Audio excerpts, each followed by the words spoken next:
Muy buenas tardes, soy Rosalba Mejía, directora del Museo. Cuenta regresiva, perdón. Usted disculpe, doctor. Esto de la tecnología. Sí.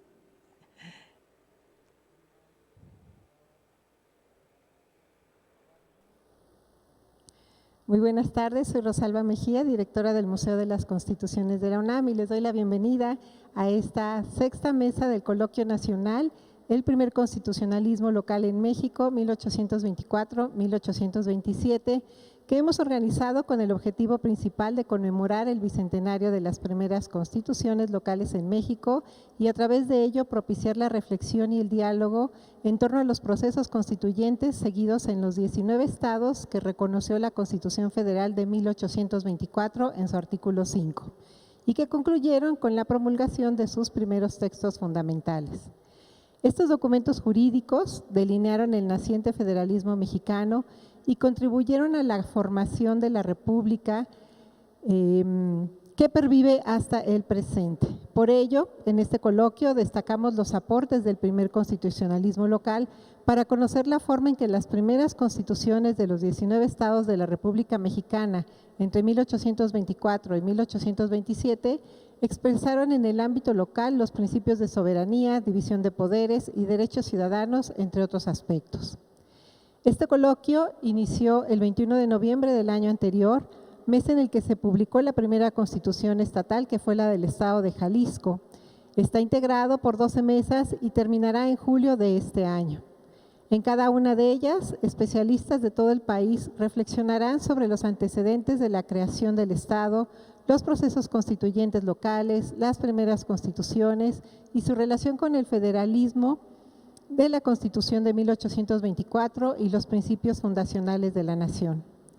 Para complementar la conmemoración de estos bicentenarios, presentamos la exposición temporal Integrar la Federación, las primeras constituciones estatales 1824-1827, que podrán visitar durante el primer semestre de este año aquí en el Museo de las Constituciones, en el Centro Histórico de la Ciudad de México, recinto histórico en el que se redactó y promulgó la Constitución de 1824. Les invitamos a que nos visiten.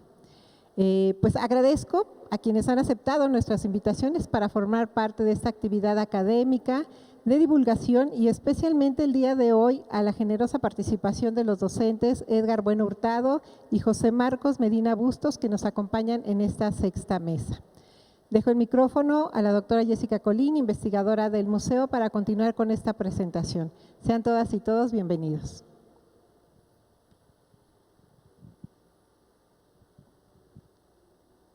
Hola, muy buenas tardes a todas y todos. Les damos la más cordial de las bienvenidas al Museo de las Constituciones de la UNAM. Muchas gracias, maestra Rosalba Mejía, directora del museo, por estas palabras. Y bueno, pues como ya señalaba la maestra Rosalba, continuamos con esta sexta mesa de nuestro programa de conferencias dedicadas a las primeras constituciones estatales de México. En esta ocasión nos acompañan dos excepcionales historiadores, el doctor Edgar Bueno Hurtado y el doctor José Marcos Medina Bustos, a quienes agradecemos su generosa participación y que abordarán respectivamente las constituciones de Durango, promulgada el 1 de septiembre de 1825, y la Constitución del Estado de Occidente, que hoy comprenden los estados de Sonora y Sinaloa. Esta Constitución fue promulgada el 31 de octubre de 1825. Recordemos que fue durante este año de 1825 que 14 estados consolidaron los primeros procesos de codificación constitucional de su historia y en virtud de la obligación señalada para ellos en la Constitución Federal de 1824, inició un proceso extendido de codificación. Y ahora, sin más preámbulo y para conocer las trayectorias histórico-jurídicas de los constituyentes de Durango y del Estado de Occidente, a propósito del bicentenario de sus primeras constituciones, me permitiré presentar a nuestro primer ponente, el doctor José Marcos Medina Bustos. Él es doctor en Ciencias Sociales por el Colegio de Michoacán, es profesor investigador del Centro de Estudios Históricos de Región y Frontera del Colegio de Sonora, es miembro del Sistema Nacional de Investigadores con el nivel 2 y corresponsal en Sonora de la Academia Mexicana de la Historia. Sus temas de investigación tratan sobre la transición del periodo colonial al México independiente en el noroeste del país. Algunas de sus publicaciones son los siguientes libros: Juntas de Vecinos, Senado Indiano y Congresos, la representación política en una zona de frontera, Sonora, 1650-1824. Asimismo, Historia panorámica del Congreso del Estado de Sonora, 1825 y hasta el año 2000. También la colección de decretos del Estado Libre de Occidente, 1824-1831. Y los diputados de Sonora, 1822-1883, de la construcción de las instituciones a la violencia política, 30 esbozos biográficos. El doctor José Marcos Medina presenta la ponencia sobre la Constitución del Estado de Occidente de 1825. Bienvenido, doctor, muchas gracias. Adelante, por favor. Muchas gracias, Jessica. Para mí es un honor estar en este coloquio y pues me permito dar un cordial saludo a las personas que se han conectado a esta transmisión. Me parece muy pertinente la invitación a reflexionar a propósito de los 200 años de las primeras constituciones estatales de nuestro país, ya que ha quedado atrás la concepción de la primera mitad del siglo XIX como una etapa anárquica y dominada por la ambición de los caudillos. Ahora ya la vemos como una etapa donde se vivió una intensa vida política en la que se ensayó con diversos proyectos de nación. Y por otro lado, también se ha reevaluado la importancia de la dimensión regional y local para comprender de mejor manera el proceso de construcción del Estado Nacional Mexicano en un territorio tan extenso que, bajo la monarquía hispánica, había experimentado tanto políticas centralizadoras como un alto grado de autonomía, sobre todo en los espacios más alejados de los centros de poder, como es el caso que nos ocupa en esta charla, el Estado de Occidente. Su territorio se integró en 1732 con las alcaldías mayores de Sonora, Ostimuri, Sinaloa, Culiacán y Rosario, bajo la autoridad de un gobernador.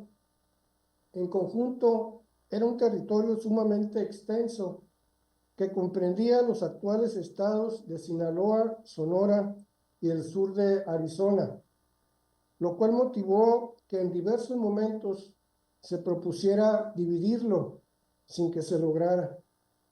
Pero estas propuestas se hacían desde el aparato de gobierno colonial, buscando una mayor eficiencia, sin que se tomara en cuenta a los pocos pobladores españoles y menos a los indígenas.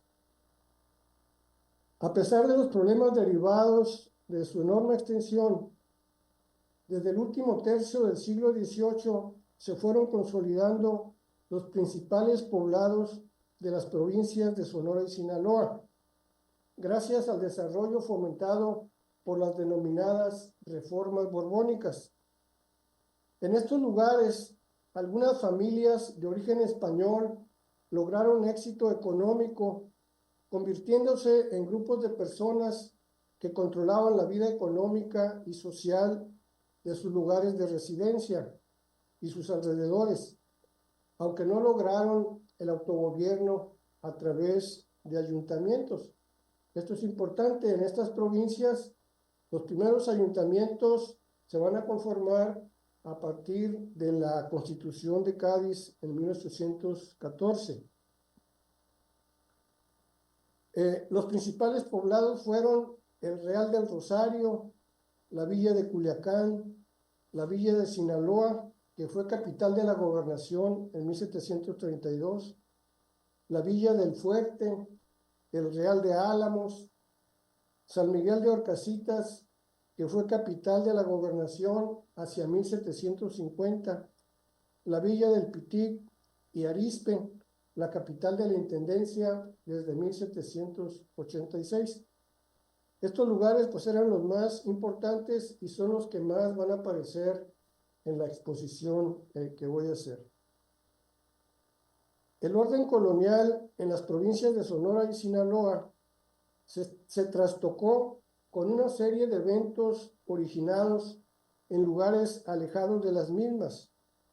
El proceso empezó con la crisis política de la monarquía hispánica de 1808, pues el gobernador intendente Alejo García Conde tuvo que convocar desde 1809 a los llamados en esa época vecinos principales, a los cuales se consideraba como los representantes del pueblo, ya fuera para elegir diputado a la Junta Central en España, a las Cortes de Cádiz, o para redactar las instrucciones que se daría a esos diputados.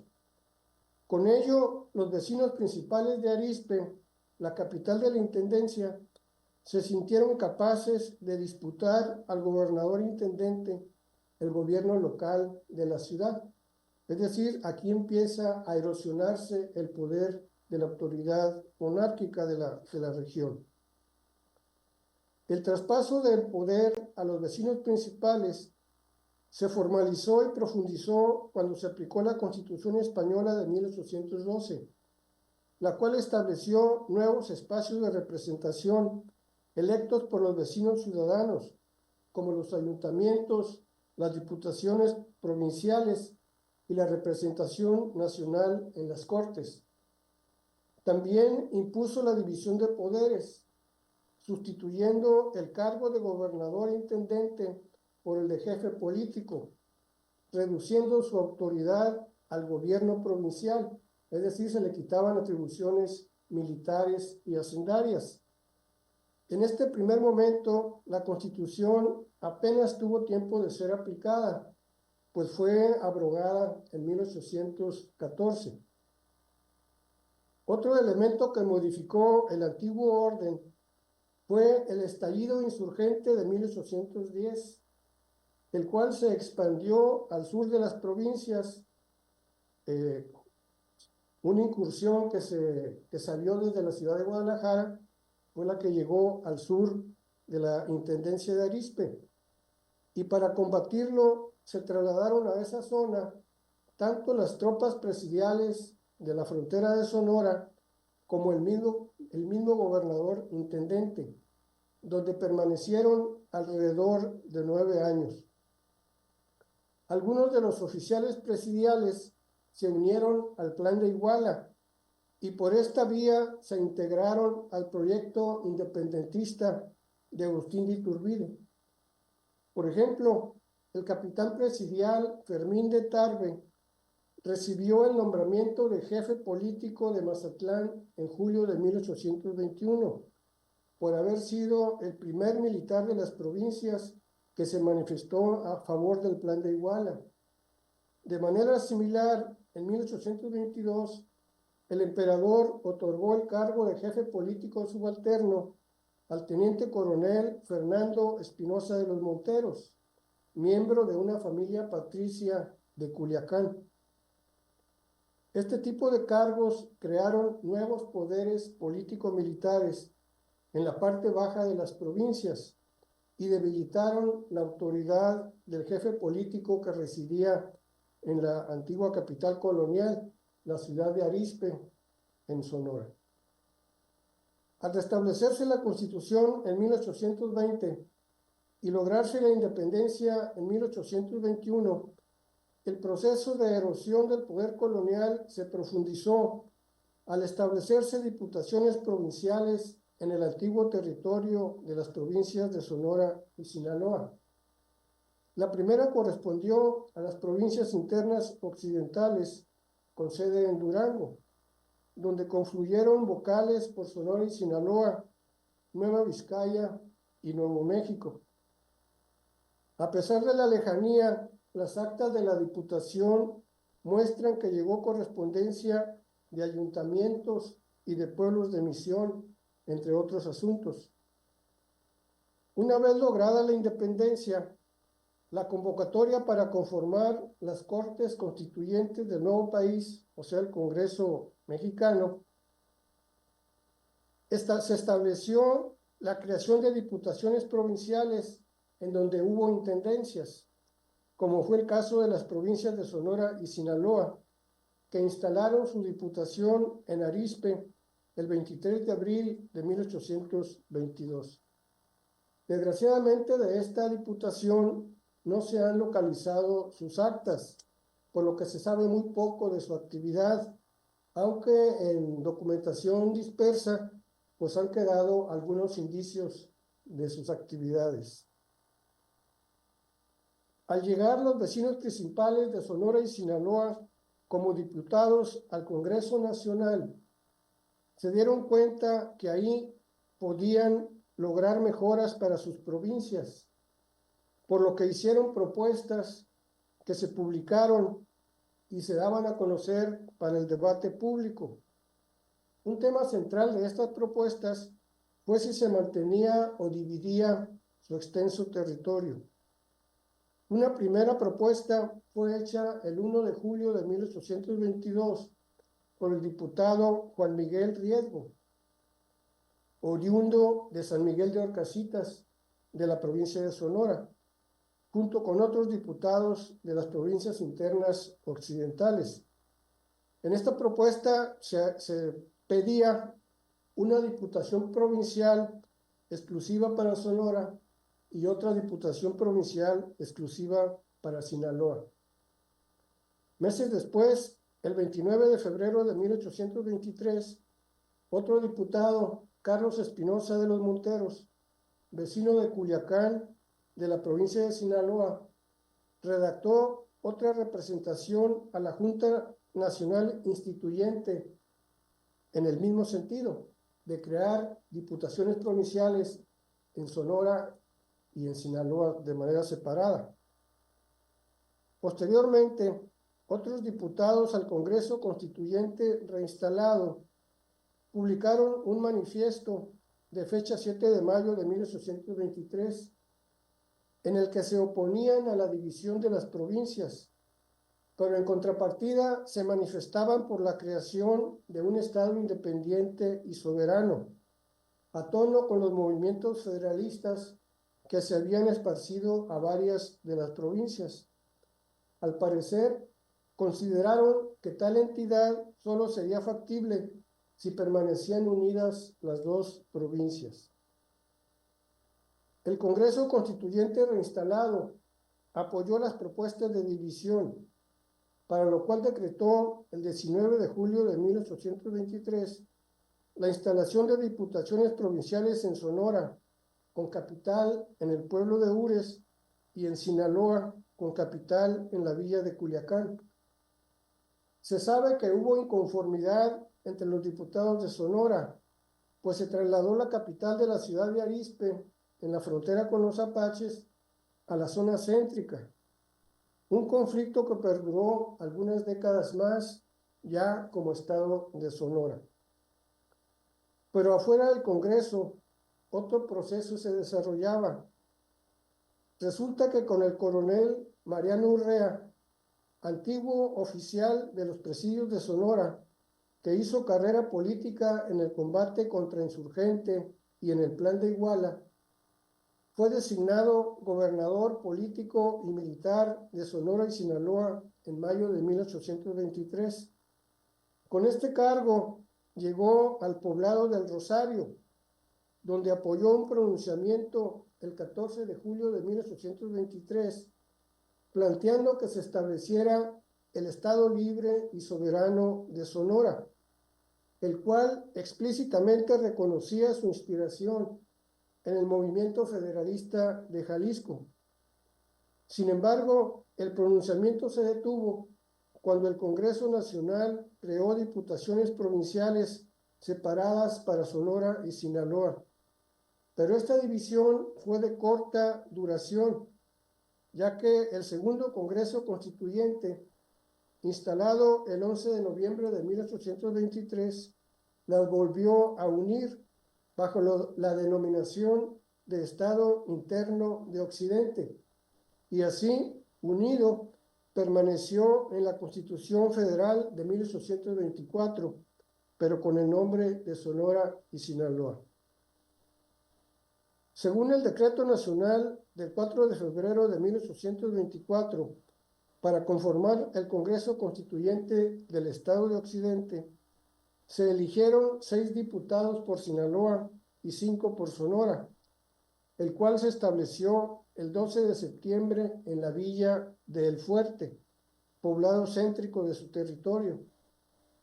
No se conoce que haya habido inconformidades con tal decreto, a pesar de las propuestas que se habían hecho con respecto a la división del territorio histórico.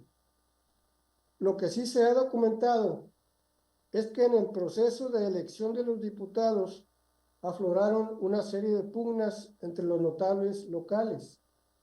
Por ejemplo, el 3 de junio de 1824, el ayuntamiento y vecinos de la villa de Sinaloa se pronunciaron denunciando que la elección de diputados que se celebró en Culiacán el 19 de mayo había sido, cito, facciosa del todo, ya que según la ley, decían los vecinos de la villa de Sinaloa, se debía elegir un solo diputado de cada partido. Y cuando habla de partido, pues se referían a una jurisdicción territorial que ostentaban los principales poblados, pero que en cambio la ciudad de Culiacán había elegido 4, por lo que declaraban nula la tal elección.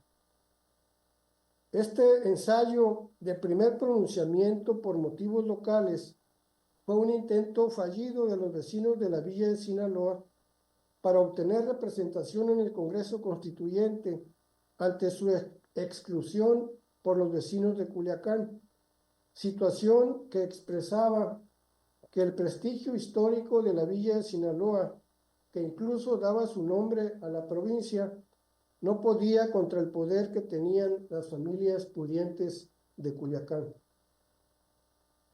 A pesar de estas pugnas, el Congreso Constituyente se instaló y Culiacán efectivamente tuvo la mayor representación, con 4 diputados: Manuel María Álvarez de la Bandera, Luis Martínez de Bea, Carlos Espinosa de los Monteros y Antonio Fernández Rojo. Otros diputados de la provincia de Sinaloa fueron Antonio Iriarte por el Real de Cozalá, José Francisco Orrantía por la Villa del Fuerte y José de Jesús Almada por el Real de Álamos. A pesar de su mayoría, los diputados de la provincia de Sinaloa no conformaban un bloque homogéneo, ya que 3 de ellos eran sacerdotes y estaban divididos por su relación con el obispo Fray Bernardo del Espíritu Santo. 2 de ellos eran sus enemigos acérrimos, en tanto que el otro, Carlos Espinosa de los Monteros, era su ferviente partidario. En cuanto a la representación de la provincia de Sonora, nada más fue de 4 diputados, 2 de la ciudad de Arizpe, Manuel Escalante y Arbizu, y Tomás Escalante y Corella. Los otros 2 eran Francisco Domínguez Escobosa, de la villa de San Miguel de Orcasitas, y José Francisco Velasco, de la villa del Pitic, sin que tal situación ocasionara algún tipo de inconformidad. El Congreso Constituyente fue un hito histórico, porque fue la primera vez que los vecinos principales, en representación de las diferentes regiones del territorio histórico de las provincias de Sonora y Sinaloa, se reunían para establecer las instituciones necesarias para su gobierno, así como para legislar sobre sus problemas más acuciantes. Los diputados fueron hombres reconocidos por la sociedad criolla, ya fuera por su posición económica o por su experiencia administrativa como funcionarios civiles o eclesiásticos, tanto de la época colonial como de los primeros años del México independiente. El Congreso Constituyente fue de los más productivos, pues en el lapso de poco más de un año aprobó 42 decretos y la primera constitución política el 31 de octubre de 1825. El texto de esta constitución muestra similitudes con las constituciones que seguramente conocieron los diputados, como fue la española de 1812, el Reglamento Provisional Político del Imperio Mexicano, la Constitución Federal de 1824 y algunas de las constituciones estatales, pues para cuando quedó lista la Constitución del Estado de Occidente, ya 11 estados habían aprobado la suya, y seguramente las primeras fueron las que tuvieron la oportunidad de conocer, como las de los estados de Jalisco, Zacatecas y Oaxaca, de las que recuperan algunos párrafos muy similares. Compartía con las constituciones estatales una estructura general, como el territorio del Estado, su gobierno, los derechos y obligaciones de los habitantes y los ciudadanos de la entidad, la división de poderes en legislativo, ejecutivo y judicial, sus atribuciones, formas de elegirlos, lo mismo para el gobierno local en los ayuntamientos. Esta estructura general muestra que a pesar de la lejanía, para este momento los vecinos principales de Sonora y Sinaloa ya compartían un mismo horizonte, la República Federal, popular y representativa. Por otra parte, en la Constitución existen algunos aspectos que le dan cierto perfil particular. Por ejemplo, contempla algunos artículos que denotan pues un cierto matiz liberal, como es el de la sección tercera, titulada de los sonorenses, sus derechos y obligaciones, donde se establece que el Estado les garantiza los derechos civiles de libertad individual, seguridad personal, propiedad e igualdad ante la ley, que sus casas no serían allanadas y tendrían libertad de escribir, imprimir y publicar. Asimismo, les otorgaba el derecho de reclamar, representar individual o colectivamente a las autoridades, pero con moderación, decía. Tal declaración explícita de derechos no estaba contemplada en la Constitución Federal y en las otras constituciones estatales era poco desarrollada. El derecho de petición nada más lo compartía junto con las constituciones de Querétaro, San Luis Potosí y Oaxaca. Otro aspecto digno de mencionar es que al prohibir la esclavitud, como lo hacían las demás constituciones, agregaba lo siguiente, cito, así como el comercio o venta de indios de las naciones bárbaras. Este señalamiento es exclusivo de la Constitución de Occidente, no aparece en ninguna otra, con lo cual reconocía y condenaba una práctica usual de las familias pudientes de Sonora, la compra de niños y niñas de los territorios indígenas independientes para ser utilizados como sirvientes y que en los registros parroquiales aparecen como, cito, hijos de padres desconocidos por ser gentiles. Es loable que los diputados, parte de esas familias, prohibieran tal tráfico, del cual no se menciona en las constituciones de otros estados fronterizos, donde seguramente también se daba. Aunque claro está, pues una cosa es el texto y otra la práctica, pues tal comercio persistió algunos años más. Incluso este señalamiento fue eliminado de la Constitución de Sonora que se aprobó en 1831. Si bien algunos de los temas planteados muestran un matiz liberal de la Constitución, hay otros que muestran lo contrario. Tal es el caso de los motivos para la suspensión de los derechos ciudadanos, donde, aparte de los usuales, como la vagancia, ser deudor público, estar procesado penalmente, a estas causas usuales se les agregó la ingratitud de los padres la ingratitud de los hijos con sus padres y la separación de su legítima mujer. En ambos casos se apreciaría pues una intromisión en la vida privada de las personas, así como una condena que dependería de la valoración de la comunidad local. Y en ese sentido, pues estaría reflejando una forma de funcionamiento más de una sociedad tradicional que moderna.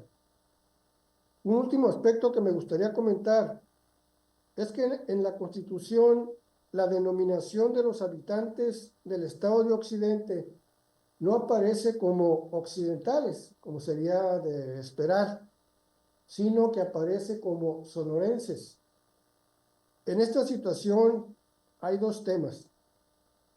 El primero es que la denominación del Estado no tenía raigambre local, sino que fue retomado de una propuesta que hizo Miguel Ramos Arizpe para formar los estados internos del norte, del noreste y el mencionado de Occidente. Los dos primeros no prosperaron, pues sus diputados hicieron pesar los intereses de las élites locales y en lugar se crearon los estados de Chihuahua, Durango, Monterrey, Coahuila y Tamaulipas. En cambio, los diputados de Sonora y Sinaloa optaron por mantener su territorio histórico, aunque fuera con un nombre pues sin tradición en la región. El segundo aspecto relacionado tiene que ver con la palabra Sonora, pues era de uso común denominar Sonora a ambas provincias. Por ejemplo, en 1813, el gobernador intendente Alejo García Conde hablaba de la Alta y Baja Sonora. En 1823, Mariano Urrea llamaba a formar el Estado independiente y soberano de Sonora, en lo que habían sido las provincias de Sonora y Sinaloa. Carlos Espinosa de los Monteros se dirigía a los sonorenses en su exposición sobre las provincias, al igual que lo hacía el texto constitucional del Estado de Occidente. Posiblemente la prevalencia de la denominación de Sonora por sobre la de Sinaloa se debiera a que la primera era asiento de los máximos poderes provinciales desde mediados del siglo XVIII. A pesar de no haber una identidad sinaloense, el tema de la separación del territorio volvió a aparecer desde la primera legislatura constitucional. Primero se planteó como un problema de extensión, pues se argumentaba la necesidad de llevar el gobierno más cerca de los habitantes. Sin embargo, pronto afloraron intereses de las élites regionales y se conformaron dos facciones que debatieron ampliamente al respecto. Por un lado, los unionistas, que se apoyaban en los diputados de Álamos, El Fuerte y de Sonora. De otra parte, los divisionistas, con los diputados de Culiacán y Cozalá, partidarios del gobernador Francisco Iriarte. De este bando se generó el discurso de que los intereses de las provincias eran contrapuestos. Decían, entre Sinaloa y Sonora no hay identidad. Y planteaban se formaran los estados de Sonora y Sinaloa. Finalmente, después de un arduo debate que amenazó con convertirse en violento, el Congreso Nacional aprobó una ley para la división del Estado de Occidente el 14 de octubre de 1830, en la que se estableció la creación de los estados de Sinaloa, con capital en Culiacán, y Sonora, con capital en el Pitic. Poco antes de la ley de división, el Congreso local aprobó que el partido de Álamos del departamento del Fuerte pasara al de Orcasitas, con lo cual quedaría en Sonora. Esta situación fue impugnada por el estado de Sinaloa, pues ellos reclamaban que Álamos siempre había formado parte de esa jurisdicción, pero no lograron tener éxito. Los vecinos de Álamos que hicieron la solicitud argumentaban que con Sonora tenían más afinidad. De tal manera que se puede considerar que el debate público que se generó en estos años fue un elemento clave para que las provincias de Sonora y Sinaloa dejaran de ser simplemente territorios político-administrativos y sus habitantes desarrollaran una identidad con cada uno de ellos, como sonorenses y como sinaloenses.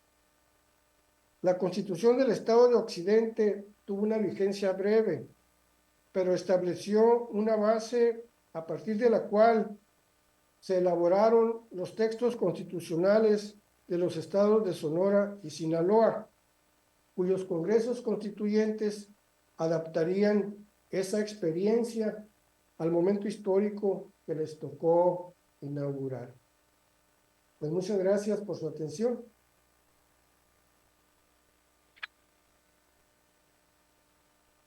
Muchas gracias, doctor Medina, por esta formidable exposición. Ahora entendemos esta peculiaridad formativa, no solo en el contexto territorial, sino también político y de las élites entre Sonora y Sinaloa, esta cita maravillosa que entre ambas provincias en realidad no hay identidad. Bueno, pues podemos observar esa identidad en disputa, incluso llevada al mismo ordenamiento constitucional, ¿no? Con esta precisión de los derechos de los sonorenses.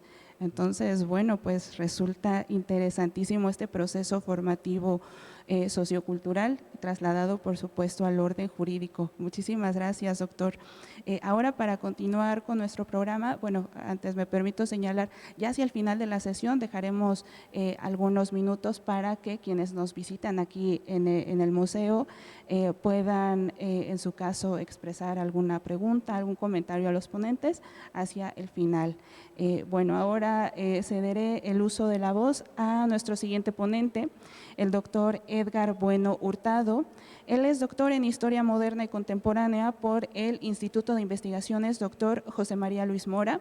Actualmente es investigador de la Universidad Juárez del Estado de Durango. Ha estudiado temas relativos a la historia económica y política del norte de México, particularmente para los siglos XVIII y XIX. Sobre esta temática ha publicado artículos en la Universidad de Guadalajara, la Universidad de Bogotá y en la propia Universidad Nacional Autónoma de México. El doctor Edgar Bueno presenta la ponencia sobre la Constitución de Durango de 1825. Bienvenido, doctor, muchas gracias. Adelante, por favor. Sí. No sé si me escucho bien. ¿Todo sí, bien? Sí, perfectamente.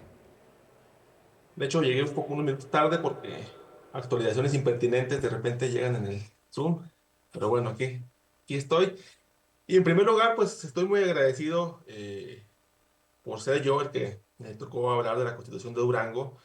Y también más agradecido por esta iniciativa del Museo de las Constituciones de dar este espacio a los estados, ¿no? Porque finalmente el año pasado que se conmemoró la Constitución Federal del 24.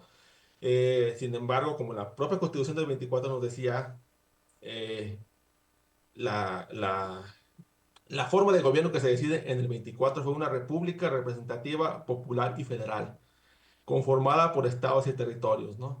Entonces, de tal manera que realmente este proceso y esta celebración del 24 queda incompleta si no volteamos a ver a las regiones, ¿no? Porque finalmente, ¿de qué se conformaba la federación? Pues con estados y territorios, ¿no? Como lo dice la misma Constitución del 24.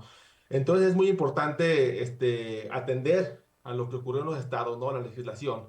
Y como veremos, a pesar de que nos acaba de dar una excelente plática el doctor, veremos que a pesar de que somos lugares vecinos, hubo bastantes peculiaridades que no son un reflejo meramente mecánico de lo que ocurría en la federación o en regiones incluso más cercanas, ¿no?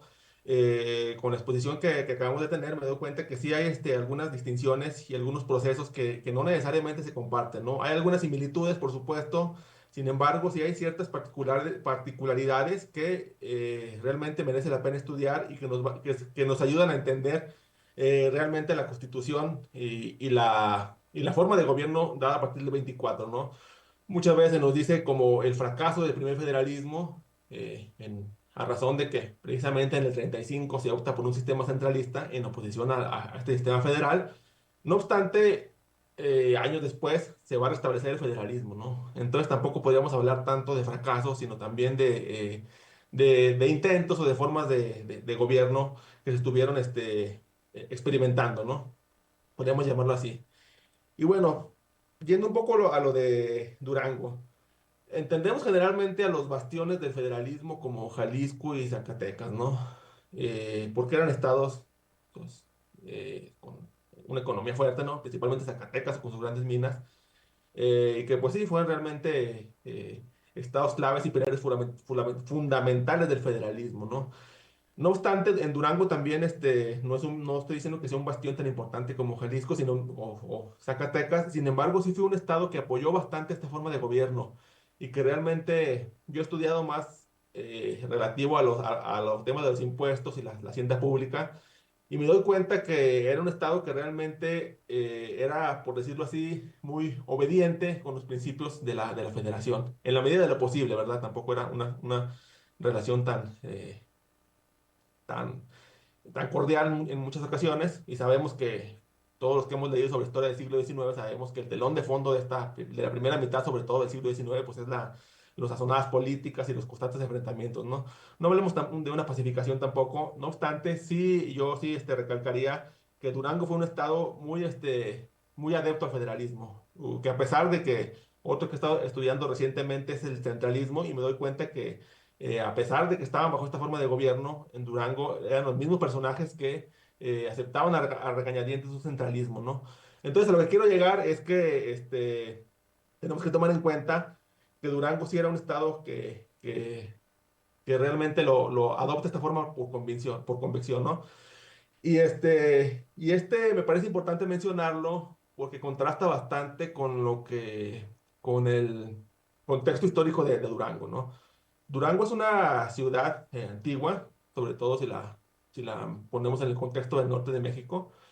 Es fundada desde el siglo XVI, no como ciudad. El rango de ciudad, y es a lo que quiero llegar, precisamente lo agarra poco después de 1620, cuando se asienta el virreinato de la Nueva Vizcaya, ¿no? Ahí, a partir de la ciudad de Durango, será ciudad por esta característica de ser, a pesar de que era muy pequeña, ¿no? Y no era para nada de las más importantes del virreinato. No obstante, este asentamiento de la catedral, pues le da este rango, ¿no? Y a lo que quiero llegar, y no solo eso, posteriormente se asienta la Caja Real, por ejemplo, después va a ser capital de intendencia. Y lo que quiero decir es que había esta identidad institucional, y por eso en la Guerra de Independencia, Durango fue una región, especialmente la ciudad, muy a favor de la causa de los realistas. Realmente se caracterizó por su persecución hacia los insurgentes, ¿no? Y quería mencionar esto porque contrasta cómo un estado, cómo el que va a ser estado de una región que se vea caracterizado por ser sede de obispado, y que incluso Durango es, me parece que la última ciudad donde se juega la independencia, y esto precisamente por la presión de Pedro Celestino Negrete, que con la misma orden directa de Iturbide hace que se tome la ciudad de Durango, porque se venía por un proceso que no me voy a meter tanto. A lo que quiero llegar es que si se abraza la independencia en Durango, fue precisamente porque no quedó de otra, porque realmente lucharon hasta el último segundo por la causa realista.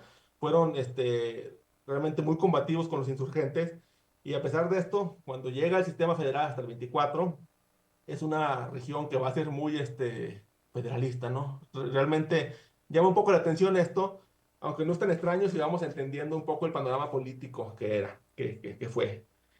¿Por qué creo yo que se dio una importancia, una importancia o una, eh, por qué se dio tanto, por qué se hicieron tan federalistas, ¿no? Los políticos o en general en Durango.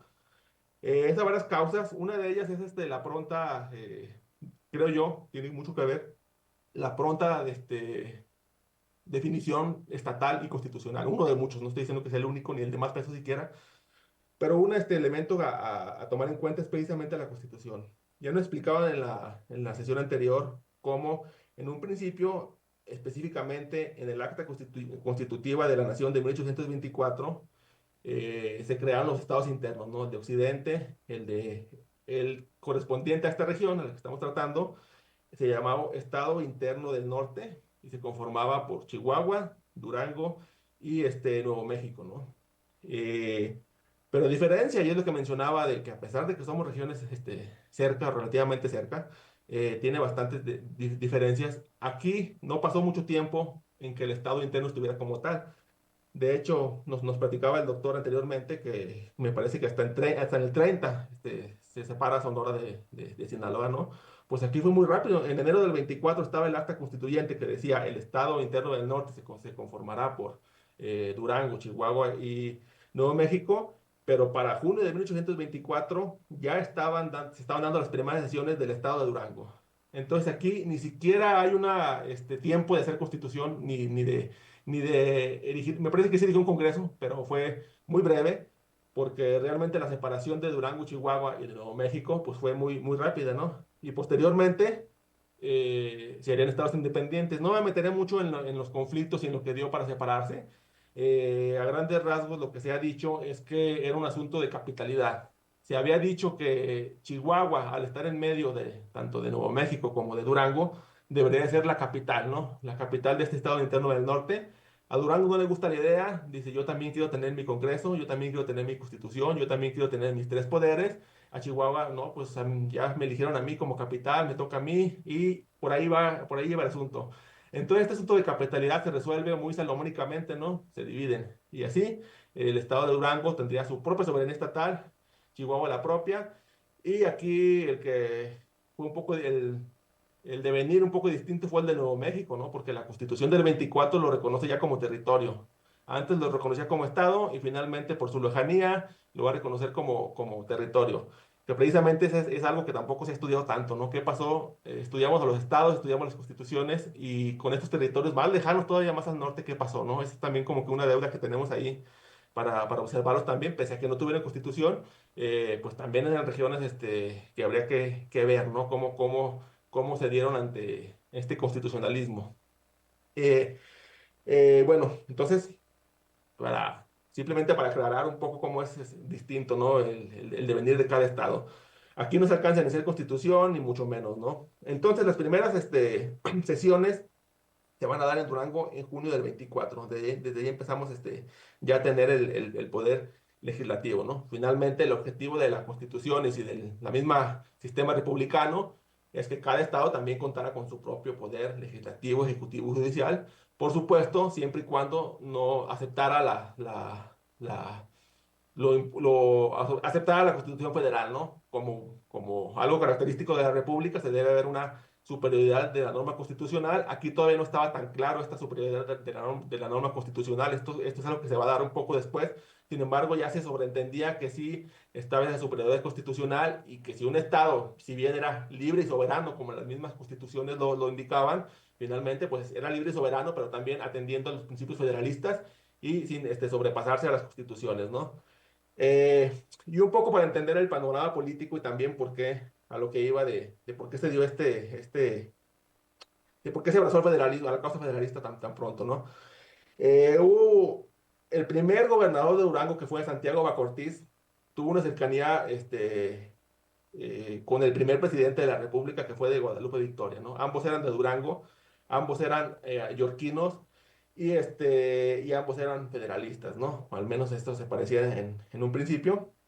Y incluso ellos, tanto Bacortiz como Guadalupe Victoria, se conocieron, o no sé si se conocieron, pero fueron representantes de Durango. Una vez que el plan de Casamata se aprueba en Durango, ellos fueron los que, bajo convocatoria del Ejército Libertador en Puebla, fueron los representantes de Durango para ver que, ahora que aceptamos el plan de Casamata, ¿qué sigue, no? Fueron Bacortiz con Victoria los que fueron. Y al parecer ahí hubo una amistad entre ellos y su cercanía. Se dice también que fue lo que hizo que la logia yorquina se estableciera en Durango muy pronto. Entonces, estos conflictos que vamos a ver generalizados durante la Primera República Federal en todo el país, de yorquinos y escoceses, estas logias masónicas, en Durango se dieron de una forma muy temprana y muy notoria. Esta particularidad se dice, como bien dije, por la cercanía del primer gobernador Macorís con Guadalupe Victoria, ¿no? Ahí estuvo la relación y ahí estuvo la entrada de la logia masónica a Durango, ¿no? De ahí que fuera un estado que acepta el federalismo muy pronto, más aún cuando ya dejó de haber esta tensión con Chihuahua, ¿no? Porque vemos que estas tensiones territoriales finalmente, pues también dificultarían el establecimiento de un Congreso, ¿no? Si así estaba en un solo estado, ahora imagínense un territorio, sobre todo con Chihuahua, que también la época virreinal, los del norte centro, los ayuntamientos más importantes, pues eran Chihuahua y Durango, y realmente casi los únicos de importancia, ¿no? Los demás eran muy pequeños, no había tanto desencuentros políticos, pero no obstante, pues Durango y Chihuahua sí eran para esa región, pues relativamente importantes, y pues eran realmente los que tenían mucho poder, ¿no? De hecho, si había algún comerciante o algún minero que era originario de otra región o no originario, pero que explotaba sus minas en otra región, como fue el caso de Guarizamey, por ahí al norte del estado de Durango, a pesar de que sus minas estaban bastante lejos de Durango, las personas iban a vivir a los ayuntamientos, ¿no? Entonces estas personas, aunque estuvieran lejos y aunque los centros mineros o sus comercios estuvieran algo alejados de la capital o del ayuntamiento, finalmente acudían a las capitales, ¿no? ¿Por qué? Ahí estaba, si tenían algún problema con los diezmos, pues ahí estaba el obispado, ¿no? Si tenían algún problema con los impuestos, pues ahí estaba el intendente o la caja real.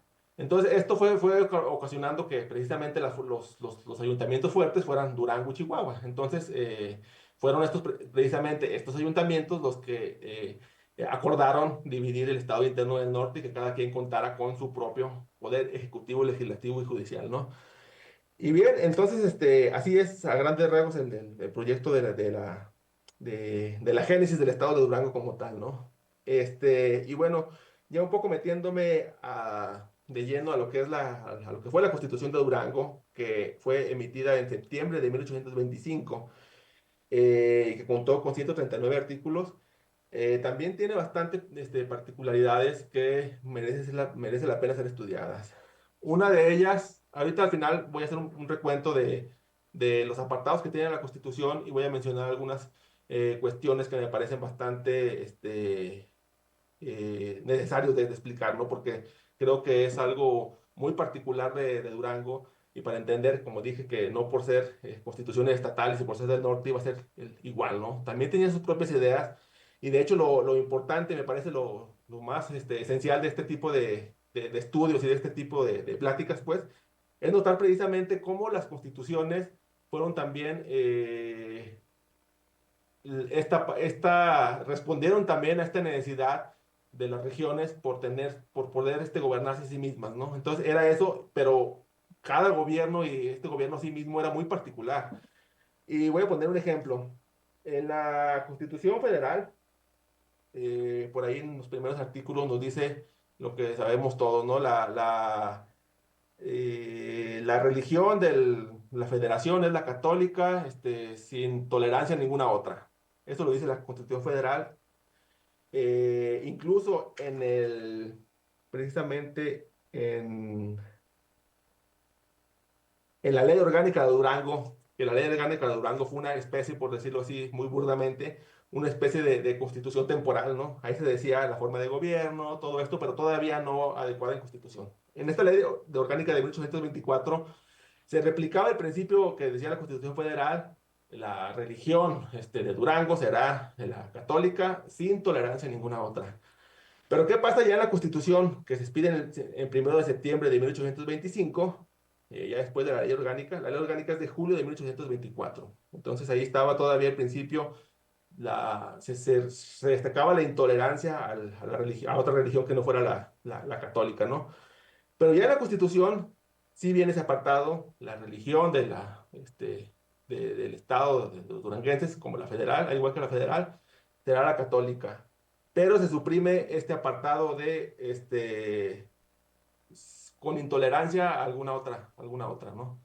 Entonces, no era mero error de dedo esto, sobre todo si entendemos lo que pasó después con la religión, con con las pugnas entre la Iglesia y el Estado. Como dije, era un Estado bastante adepto a la causa federalista, y la tensión con el clero fue pues, notoria.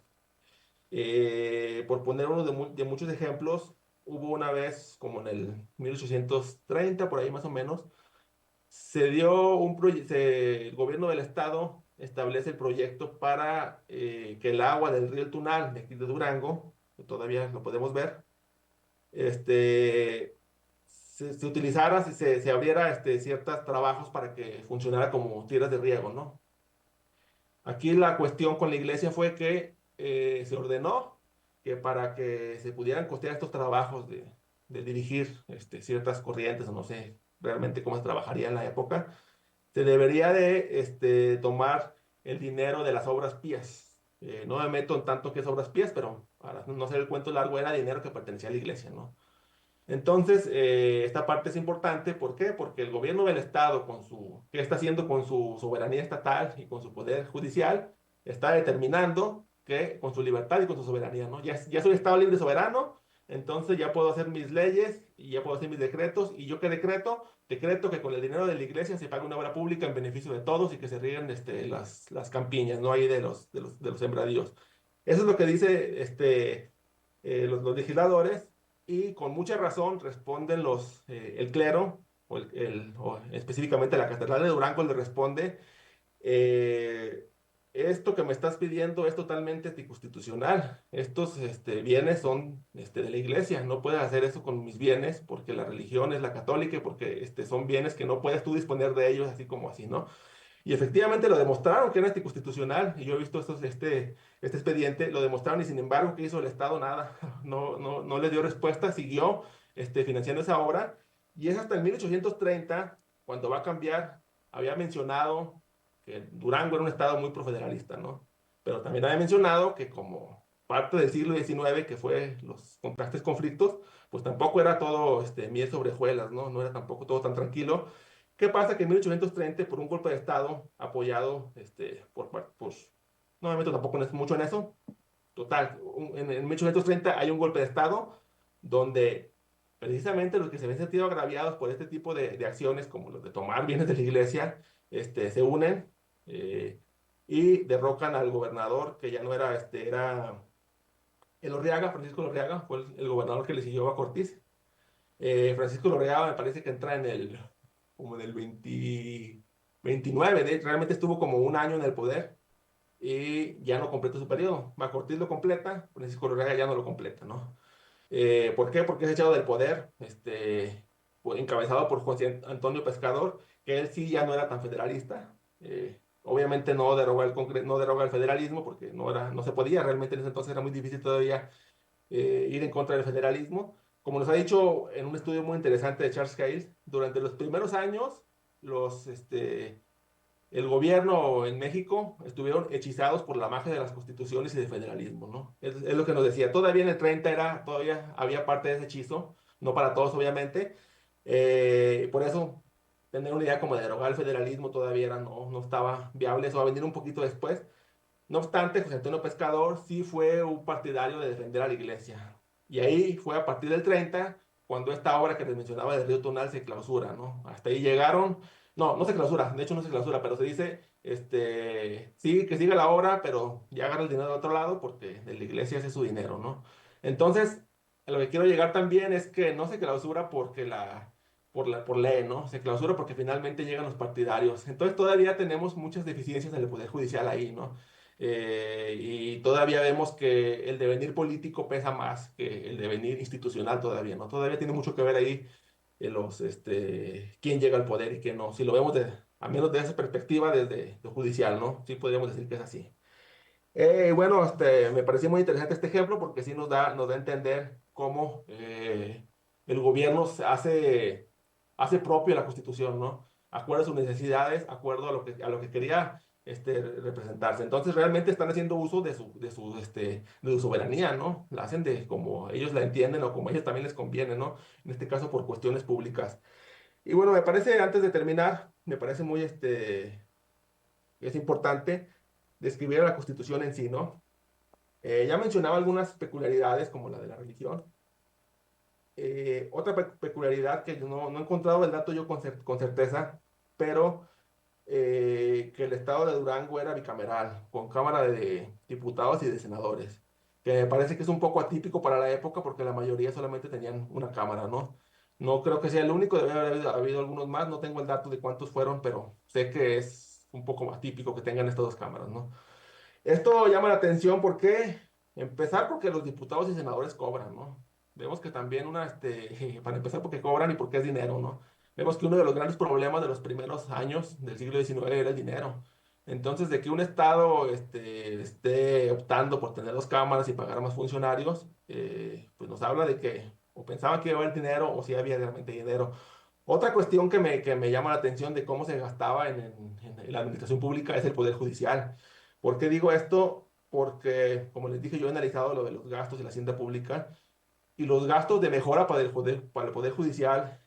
¿A qué me refiero con gastos de mejora? Hacer más edificios, contratar más personal, también se hacía constantemente. Entonces, era un Estado que sí apostaba institucionalmente estaba apostando por mejorar eh, su reglamentación y sus tres poderes, ¿no? Por eso me refería que era un Estado que sí era muy federalista. ¿Por qué? Porque está eh, tomando mejoras de sus tres poderes finalmente, ¿no? Desde que hay una bicameral, pues está invirtiendo también en su poder judicial. Desde que está invirtiendo en edificios, en más jueces, en más trabajadores, pues también está invirtiendo en su poder judicial, ¿no? Entonces vemos a alguien que sí está muy al tanto de las necesidades del sistema federal y de mejorar su administración estatal, ¿no? Y bueno, voy a explicar un poco los apartados de la Constitución y mencionar algunas cosas, algunas cuestiones que son muy importantes, ¿no?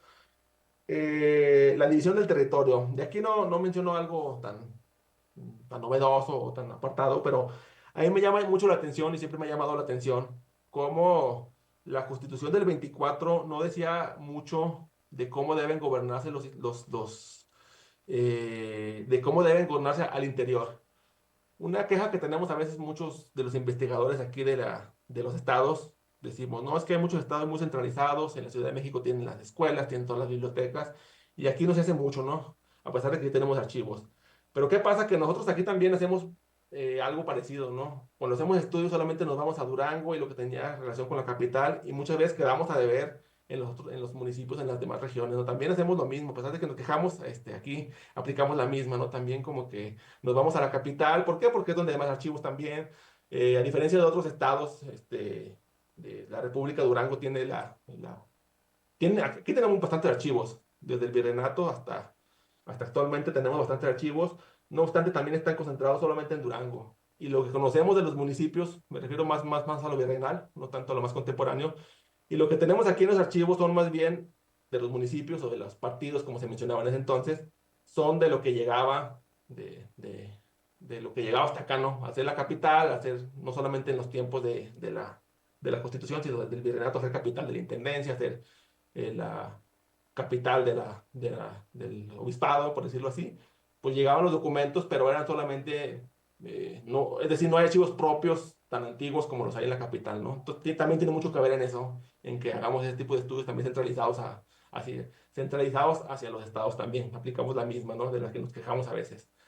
Y y bueno, ya me desvié un poco, pero a lo que quería llegar es que no, a lo que yo he visto, y no sé si me equivoqué aquí, pero la Constitución del 24 no regula los ayuntamientos, no dice cada estado debe gobernarse por ayuntamientos, no lo dice hasta donde yo le he leído, no sé si haya algún reglamento que le indique, no dice eso. ¿Y esto qué pasaba? Que dejaba muy en libertad a los estados a que organizaran como quisieran, incluso si no quisieran hacer ayuntamientos, no estaría faltando ningún precepto constitucional, hasta donde yo he leído, al menos en la Constitución, no estaría faltando, ¿no? Y por eso vemos que, por ejemplo, en Jalisco creo que se llaman cantones, los municipios, aquí se llaman partidos, por ejemplo, creo que tiene mucho que ver con eso, ¿no? Que no hay esta regularización de los municipios y pues cada estado lo interpretó como quiso y a su conveniencia o a sus necesidades también, no solamente por conveniencia, ¿no? Entonces, esa parte me parece interesante, que es en general de todo el arreglo, sí, el arreglo del país. No, no sé si me falte que no tengo tiempo o todavía. Sí, ¿verdad? Ahí está. Unos minutos para concluir, doctor, por favor. Sí, explicando rápidamente la Constitución, es que no puse mi cronómetro, pero creo que ya no me queda tanto tiempo. La ciudadanía de los ciudadanos duranguenses. Eh, Aquí no sé en otros estados, pero aquí se permitió la naturalización. Y me llama mucho la atención que cuando empiezan las expulsiones de los españoles, en Durango había relativamente muchos españoles. Cuando empieza la expulsión de los españoles, empiezan a haber un montón de cartas de naturalización, ¿no? Para que no los expulsen. Porque me parecen un poco rígidos los principios para la naturalización. Sin embargo, cuando se necesitó y cuando vieron que estaban expulsando a los españoles, se vuelve muy flexible y empieza a haber cartas de naturalización como tan fácilmente las entregaban, ¿no? ¿Por qué? Pues por este proceso de expulsión, ¿no? Simplemente me llama eso la atención, ¿no? Como la norma parecía bastante rígida, pero cuando vieron que ya se venía la expulsión, pues empezaron a facilitarlo y empezaron a caer como dulces, ¿no? Las cartas de naturalización de españoles, para que no los expulsaran, porque finalmente eran los que tenían los negocios, ¿no? Las minas y muchas cosas, y pues tenían poder también para hacerlo, ¿no? Como dije, la particularidad del poder legislativo era que era bicameral, muy parecido, esta me parece una clara referencia a la Constitución Federal. De hecho, también en el Ejecutivo también vamos a ver una influencia de la Constitución Federal, y lo digo porque también se replicó la figura del Consejo de Gobierno, que era como un auxiliar del Poder Ejecutivo. También tiene bastantes similitudes con lo que planteaba la Federación, ¿no? Entonces, a mí me parece que la idea de un Congreso bicameral, la idea del Consejo de Gobierno, viene mucho eh, de la influencia que le dejó para ellos la Constitución del Federal, ¿no? Ahí se ve la gran influencia. Y del Poder Ejecutivo, del Poder Legislativo, lo que mencionaba, ¿no? Me llama mucho la atención cómo le invirtieron bastante a sus edificios, a los jueces. Y pues, simplemente algo también de la educación. Hay un apartadito de la educación que solamente dice debe uniformarse en todo el estado y ya.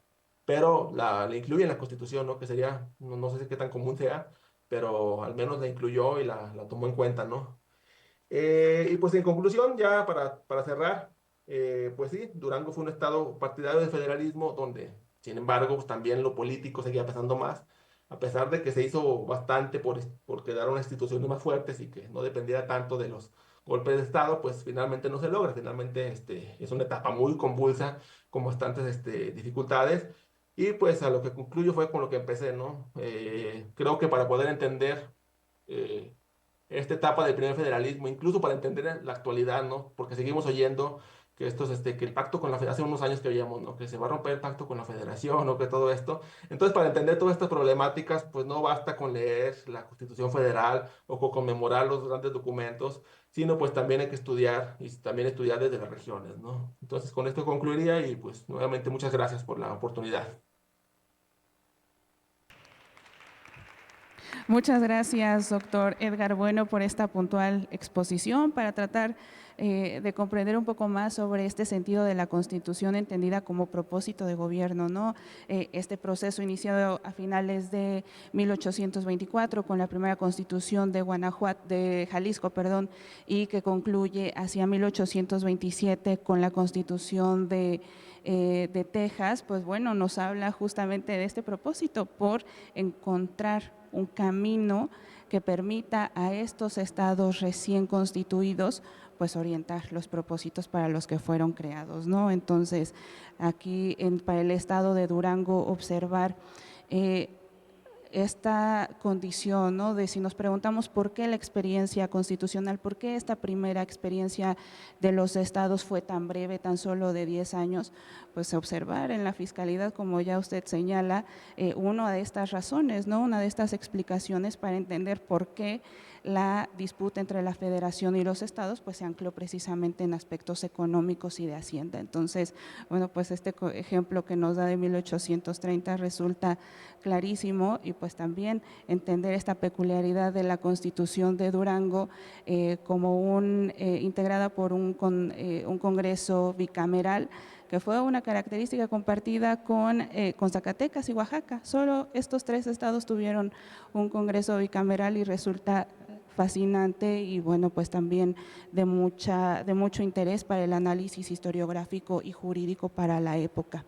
Pues muchas gracias, doctor. Ahora pues pasaremos el uso de la voz a los asistentes y a las asistentes aquí en el Museo de las Constituciones, en caso de que quieran realizar alguna pregunta, algún comentario para los ponentes.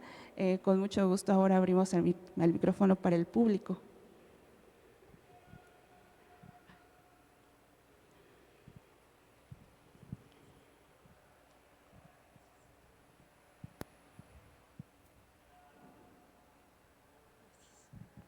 Pues solo un comentario, felicidades a los 2 ponentes, una exposición muy buena de los 2, y pues al doctor Bueno en especial. Yo viví 18 años en Durango, me interesa mucho la historia de Durango y pues se me hizo muy interesante todo lo que nos compartió acerca de la Constitución.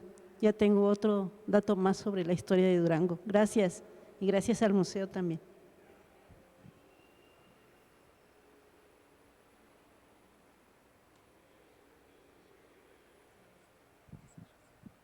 Muchas gracias. Sí, es maravilloso conocer justamente las historias locales, nos permiten comprender cómo se ha construido la identidad local, nacional y bueno, pues esas etapas también de formación pues de la ciudadanía, de nosotras como personas habitantes de este país. Muchas gracias. Ahora le cedo el uso de la voz a la maestra Rosalba Mejía, directora del museo, que tiene un comentario. Muchas gracias, pues felicidades a ambos por su participación, muy interesante y sobre todo que nos permite, como comentaba Jessica, comparar lo que ocurrió en cada estado una vez que se redactó su código. Yo tengo una pregunta para cada uno. Empiezo con el doctor Medina. Nos comentó de la importancia de la participación de los ministros del clero, ministros del culto en la discusión, en la participación para la elaboración de esta Constitución. Me gustaría que nos comentara un poco más sobre esta participación y si fue fundamental para la forma en la que finalmente quedó redactada esta primera Constitución. Y para el doctor Edgar Bueno, quisiera que nos comentara ¿cómo fue que se argumentó dentro del Congreso la necesidad de tener un Congreso bicameral? ¿Por qué la necesidad de un Senado? Serían mis preguntas y muchísimas gracias y felicidades por su participación.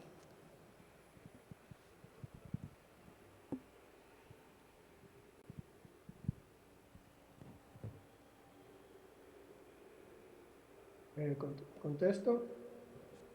Sí, adelante, doctor Medina, por favor. Bueno, muchas gracias por la pregunta, Rosalba. Efectivamente, los representantes, pues no representantes del clero, ¿no?, sino diputados que eran sacerdotes, pues tuvieron una presencia definitivamente importante en el Congreso Constituyente. Eran 3 y pues eran personas muy preparadas intelectualmente.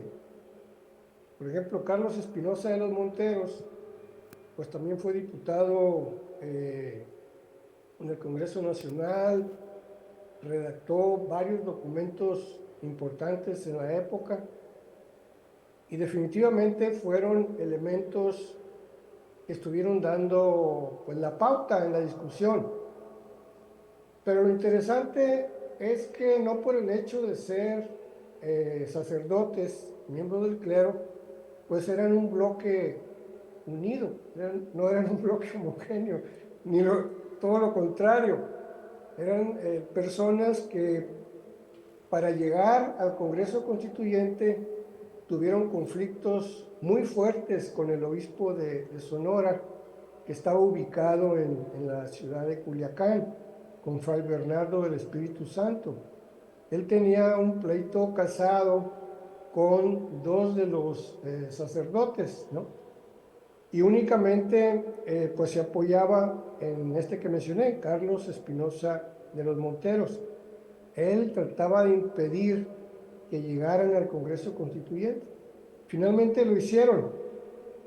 Y ya en el Congreso Constituyente se dio un proceso pues muy interesante que pues vale la pena tratarlo, digamos, a profundidad, pero en este caso pues nada más mencionarlo, y que tiene que ver con esta disputa sobre la facultad que tiene el Estado soberano con respecto a la Iglesia Católica, porque efectivamente el Congreso Constituyente va a discutir normar el costo de los aranceles parroquiales.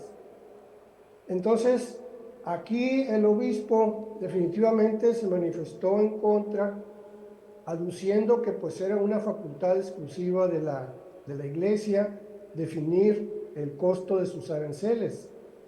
Incluso publicó una pastoral que se llamó La soberanía del Altísimo.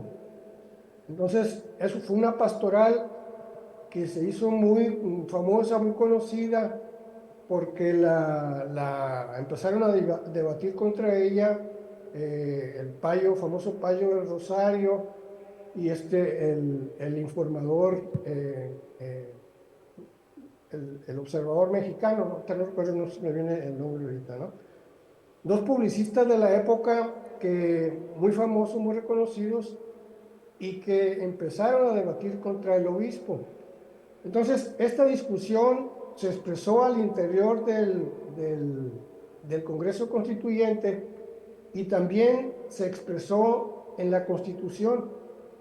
Sin embargo, como señalaba ahorita, dos de los sacerdotes estaban en contra fueron críticos de la postura del obispo con respecto a su posición sobre este tema de la soberanía de la Iglesia con respecto al Estado. Y esto se reflejó en uno de los artículos de la Constitución, donde precisamente se refería al tema digamos, de cómo el Estado mantendría el culto. Entonces ahí de una manera un tanto, digamos, encubierta, pero señalaba que se haría según cómo lo estableciera la Federación. Es decir, entraron en una componenda, en una situación de compromiso, donde se arrogaban la facultad de legislar sobre los aranceles parroquiales, pero, digamos, según como lo fuera definiendo la legislación en general del país. Entonces, este tema de la relación entre la Iglesia y el Estado en estas constituciones, también por lo que comentaba Edgar, pues fue un tema que, si bien en el texto constitucional no se ve tan explícito, apenas se percibe con el manejo de cierto lenguaje, que se evitan ciertos términos, ciertas palabras, pero definitivamente, a pesar de que la mayoría de las constituciones declaraban a la religión católica como la única del Estado, pero al momento de plantear la relación con la Iglesia, siempre hubo estos jaloneos, estos conflictos, ¿no? Pero en el caso del Estado de Occidente, pues los diputados eclesiásticos que estaban ahí se dividen, ¿verdad? Unos están más por el lado de mantener una relación que reconociera la facultad del Estado de legislar sobre ese tipo de aspectos, y por otro lado los que estaban en contra de cualquier injerencia, ¿no?, del Estado en la vida que tenía que ver con el cobro, específicamente el cobro de los servicios parroquiales a la población. Muchas gracias, doctor. Tengo una pregunta, doctor Medina. Sí, adelante, sí, gracias. Una duda, ¿qué pasó después de la separación del 30, cuando ya se acaba el Estado interno? ¿Qué pasa con los poderes estatales y qué pasa con las constituciones? ¿Se mantiene? ¿Se empieza a reformar? ¿Cada Estado lo empieza a hacer para sí mismo? Tengo mucho esa duda de qué pasó, porque ya no quedaba mucho para que se acabara el federalismo. De hecho, del 33 se empieza a desgastar bastante. Entonces, ¿se alcanza? ¿Se tiene nuestra intención de hacer otra constitución? ¿Qué pasa con los congresos? ¿Cómo se va organizando ese constitucionalismo previo a la separación, a la segregación de los estados? ¿No? Me interesa mucho ese tema.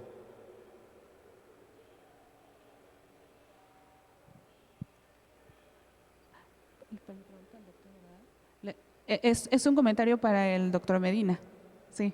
Sí, es una Ok, pregunta sí, para él. adelante, por favor, doctor, si quiere comentar. Sí. Disculpe, no capté la pregunta. ¿La puede repetir?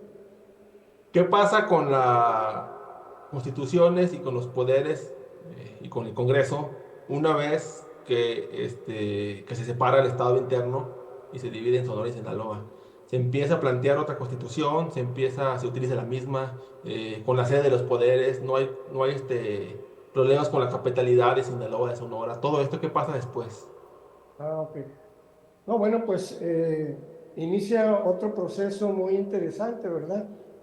En primer lugar, creo que pues los diputados ya en sus respectivos, representando los intereses de sus respectivos territorios, hacen modificaciones importantes en sus nuevos textos constitucionales, ¿verdad? Por ejemplo, en la Constitución del Estado de Sonora, como mencioné hace rato, pues se eliminó esta parte que tenía que ver con el comercio de los indios bárbaros, ¿verdad?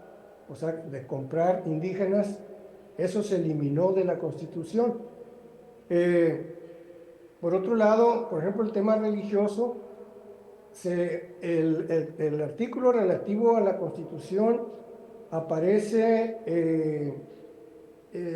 en el tono más conservador de las constituciones, ¿no? Es decir, se hace un reconocimiento explícito a la religión católica como la única, que se prohíbe todo el culto de cualquier otra y que el Estado garantizará pues su bienestar, etcétera, ¿no? Entonces hay ese tono, hay un tono conservador. Por otro lado, por ejemplo, en el tema de las comunidades indígenas, en la Constitución del Estado de Occidente, la única forma de gobierno local que se estableció fue el ayuntamiento. Entonces, esto significaba eliminar los gobiernos que había en los pueblos indígenas que habían sido de misión. Eran gobiernos pues, que venían de la tradición colonial hispana, ¿verdad? Con la Constitución deberían formarse ayuntamientos. Eso significaba que podrían participar en esos órganos de gobierno pues personas que no eran propiamente de la comunidad indígena. Entonces hubo muchos problemas, hubo rebeliones, demandas, etcétera, de los grupos indígenas, en el caso de Sonora, en contra de esto. Y finalmente en la Constitución del 31 se incluyó un apartado donde se abría la posibilidad de que el gobierno en los pueblos indígenas pudieran adaptarse a sus usos y costumbres, algo así, ¿no? De tal forma que, pues también es un tono no liberal, ¿no? Porque es un tono que ve más hacia atrás, ve más a la forma como se había la monarquía integrado a los indígenas a la estructura colonial, ¿no? Por mencionar algunos aspectos de la Constitución del Estado de Sonora. En cambio, en la Constitución de Sinaloa se va a ver un matiz más radical, más liberal, ¿verdad? Por ejemplo, en el caso de religioso, ahí la Constitución es menos, ni siquiera se menciona que la religión católica va a ser la única, sino que se dice la religión del Estado será la misma que la de la federación. Entonces, hay hay como marcar un tono distinto al que estaban incorporados en el resto, que era prácticamente reproducir lo que aparecía en la Constitución Federal. Entonces hubo ese cambio, se quitó de que la religión católica era la única y se sustituyó por eso. Con respecto a la religión, se seguirá lo que se adopte por la federación, así. Y por otro lado, también incluyeron un artículo que, bueno, para los historiadores locales de Sinaloa, es un artículo que hasta, digamos, de alguna forma antecede a lo que va a suceder en la década de los 50, ¿no? Con la Constitución del 1857, porque se introduce un artículo donde se prohíbe la existencia de propiedades en manos muertas. Esta es una figura que viene pues de la legislación colonial, las manos muertas, que tendría que ver precisamente con las propiedades eclesiásticas, que no se podía heredar propiedades a la Iglesia Católica. Entonces, creo yo que el tono de la Constitución sinaloense fue una Constitución efectivamente con un tono marcadamente más liberal que en el caso sonorense. Muchas gracias, doctor. Doctor, Bueno, bueno, un último detalle que me faltó mencionar. sí, Que adelante. tiene que ver con el tema de la capitalidad, que también lo mencionó, me lo preguntó ahorita Edgar. En el caso de Sinaloa, la capital continúa en Culiacán. Era evidente que era el lugar más importante del estado de Sinaloa, y como tal, pues no tuvo mayor, digamos, competencia hasta entrado ya el siglo XIX, cuando Mazatlán empieza a cobrar también importancia económica y a ser sede de familias y de empresas que manejaban mucho capital.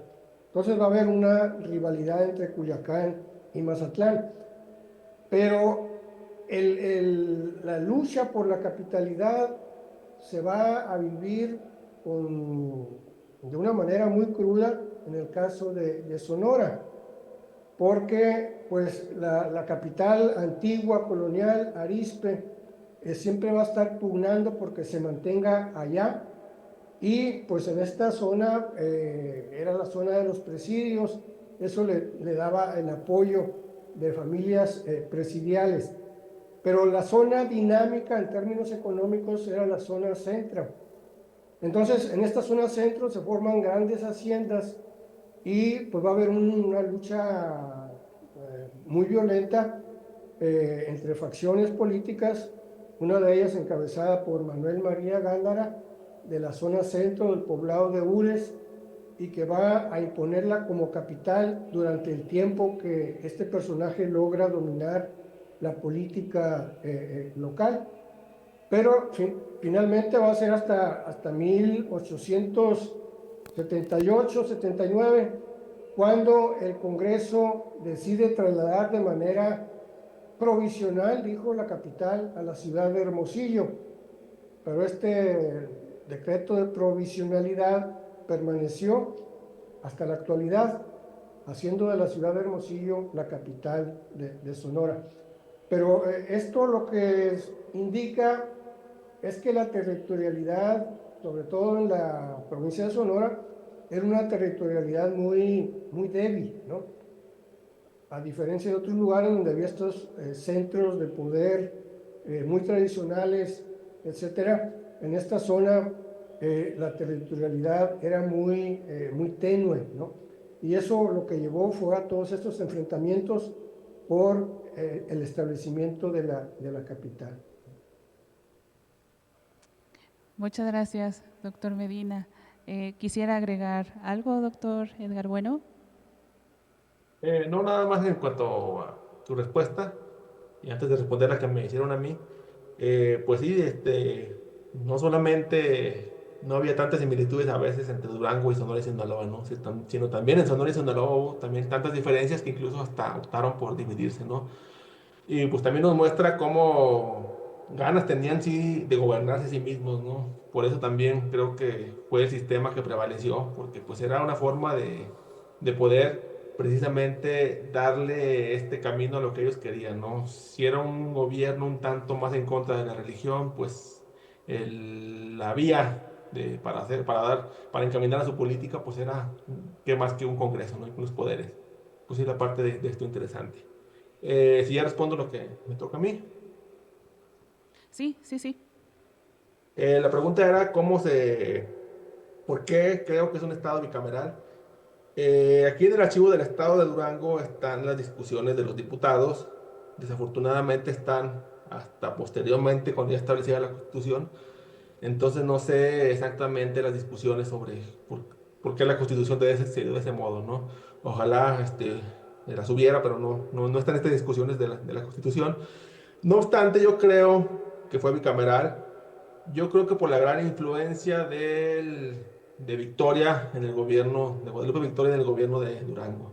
Yo creo que quisieron hacer un gobierno muy afín a lo que quería la federación, porque era un sistema que les interesaba. Realmente yo lo vi cuando estudié la hacienda pública. eh, Les convenía porque, por ejemplo, la división de rentas federales y estatales, que se divide qué rentas e impuestos podría cobrar la federación de los estados, le convenía mucho Durango, porque la federación se queda con cosas que Durango nunca había tenido. ¿Con qué se queda la federación? Con los impuestos que llegaban de los puertos. ¿Y qué pedía a cambio? Pues obviamente Durango no tiene ni puerto, no sé en qué le afecta que se lleven los impuestos de los puertos a cambio de un pacto de que él pueda cobrar sus alcabalas, que era un cobro que tenía regambre virreinal, que tenía bastante tradición y que se cobraba y que la gente estaba acostumbrada a pagarlo. Están con el tabaco, que era también una renta muy exitosa en tiempos virreinales. Entonces fue muy atractivo para Durango desde el punto de vista de los impuestos. ¿Por qué? Porque le permitió quedarse con lo que le había funcionado en los tiempos virreinales y a cambio básicamente le pedía muy poco, ¿no? Rentas que ni siquiera tenía, que históricamente no eran relevantes para él. Entonces me parece que un punto fuerte de haber aceptado el federalismo fue este. Además, si a esto le unimos la amistad de Baco Ortiz con Guadalupe Victoria, yo creo que la situación del Congreso bicameral se debió a que quería estar muy afín al gobierno federal y quería parecerse a ellos, ¿no? Y estar a un sistema que les convenía bastante. No es solamente una hipótesis, faltan documentos y a ver la discusión exactamente por qué se opta por dos cámaras, ¿no? Yo creo que va por ahí, pero más que hipótesis, no tengo los documentos ni tengo las discusiones de los diputados, pero me parece que va por ahí la respuesta. Sí, muchas gracias, doctor. Pues sí, habrá que seguir explorando los archivos, encontrando por allí tal vez alguna joya perdida que nos indique un poco más, ¿no? Siempre hay que tener como esperanza en ese sentido, que pueda encontrarse algún archivo local o en algún repositorio, incluso fuera del país, que nos dé un poco de luz sobre estos procesos históricos. Pues muchísimas gracias a ambos ponentes, doctor José Marcos Medina, doctor Edgar Bueno, por sus generosas reflexiones, a quienes nos acompañan aquí en el recinto, en el Museo de las Constituciones, también muchísimas gracias. Por supuesto, a quienes están siguiendo la transmisión, les agradecemos su asistencia. Les recordamos que esta sesión y las anteriores del programa pueden consultarse también en el canal de YouTube del museo. con la cuenta de usuario Museo de las Constituciones UNAM. Asimismo, les invitamos a que nos acompañen en la siguiente mesa del coloquio el próximo jueves 20 de marzo a las 5 de la tarde también, con la participación del doctor Mario Vázquez Olivera, que presentará una ponencia sobre la historia de la anexión de Chiapas a la República, y con la participación también del doctor Armando Méndez Zárate, que presentará reflexiones sobre la Constitución de Chiapas de 1825. Les esperamos y les agradecemos como siempre el favor de su atención y tiempo. Muchísimas gracias y nos vemos muy pronto. Hasta luego. Hasta luego.